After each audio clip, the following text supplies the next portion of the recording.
Hello, you guys. This is your girl reporting from the Holy Land, reporting from Jerusalem.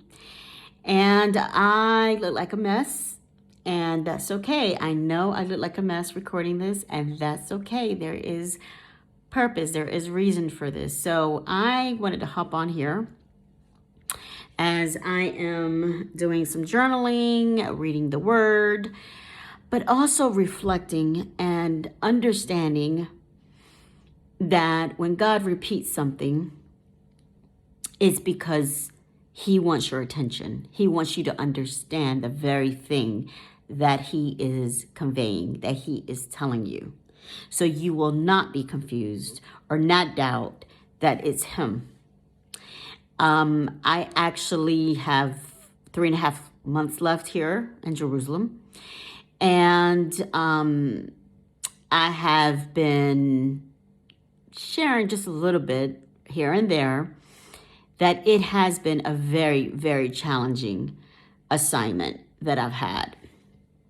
And at the same token, at the same time, it's been the most rewarding on different levels: spiritual, personal development, and character building, brokenness in order to be rebuilt. Because God sees the whole picture. He sees the whole future, what's waiting on the other end of trials and tribulations. There is reasons for everything. The steps are ordered by the Lord. They're secured by the Lord. And one of the things that he has recently most been reiterating to me is, I'm your defender, Rosa. You don't have to defend. You don't have to fight. You don't have to protect. You don't have to do anything. It's time for you to rest. It's time for you to sit and watch me work. You see, for those of you who don't know me, I've always been a fighter, a natural fighter, since I've been a kid, since I was, in the womb of my mom, for real. There were times, actually, I don't even remember. I left to the U.S. when I was 3. So before that, I was in El Salvador. And walking the streets of El Salvador, around my hood, around my village. And even back then, as a 2-year-old, my mom said I was always strong-willed. I was always, I always had that strong-willed spirit. And even in my dealings, whether it was a family, a friend, or whatever, I did what I did, right? Even at 2 years old. And so also growing up in Washington, it's Washington, D.C. is not the Washington, D.C. it is now, which is nice. You got restaurants, you got this, you got that. That was not the Washington I was raised in. It was a tough neighborhood. It was very tough. And I was the eldest, and so I was always protecting my brother, protecting myself.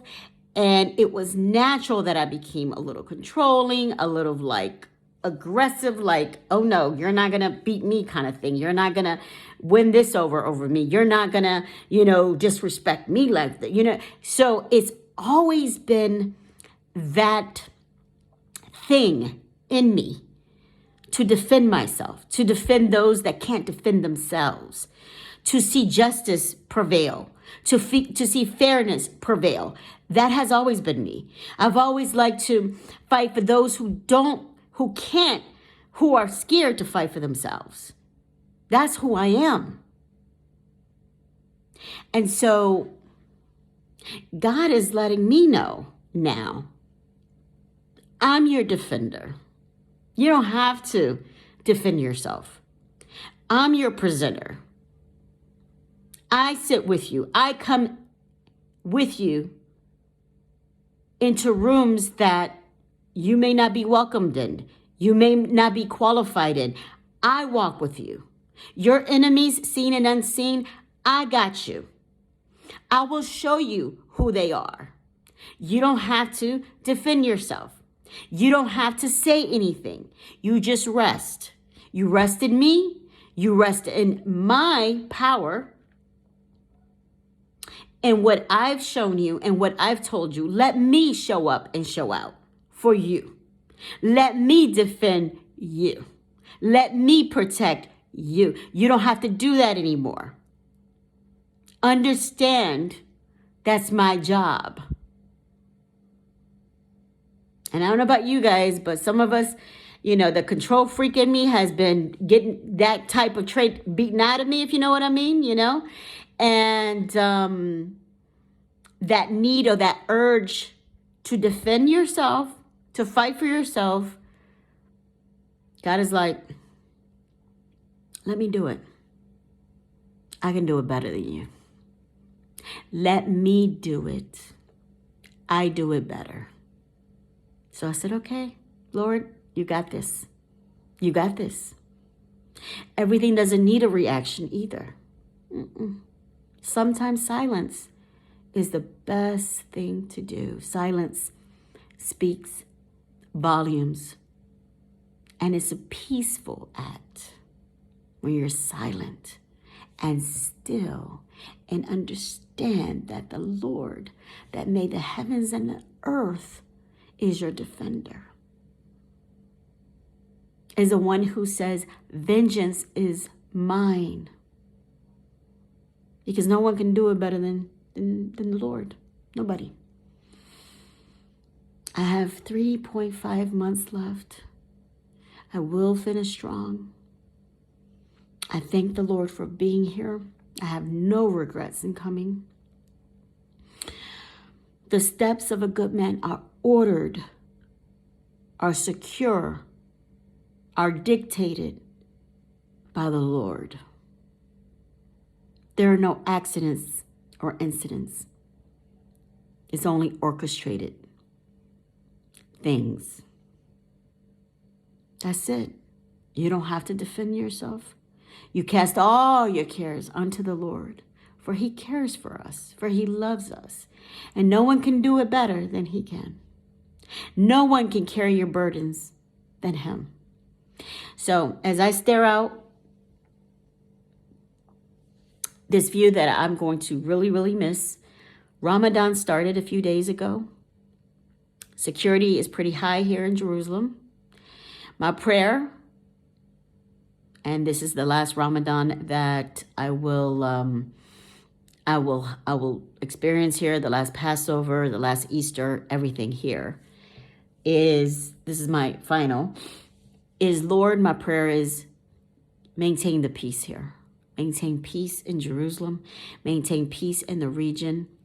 Just maintain the peace. That's it. Because no one can give peace like the Lord. No one. Inner peace. The world we live in can go chaos. Can be total chaos. Total chaos. But if you have the peace of the Lord that surpasses all understanding, not some, all. That's all you need. So wrapping this up, no need for you to defend yourself any longer. As God is reminding me, I am relaying this message to you all, whoever needs to hear this, is you don't have to fight anymore. Get into that space of rest. Rest. No more fighting, no more defending yourself, no more protecting yourself. God is your defender. No more. Be blessed. This is a happy Saturday. This is a self-care Saturday. And 2023.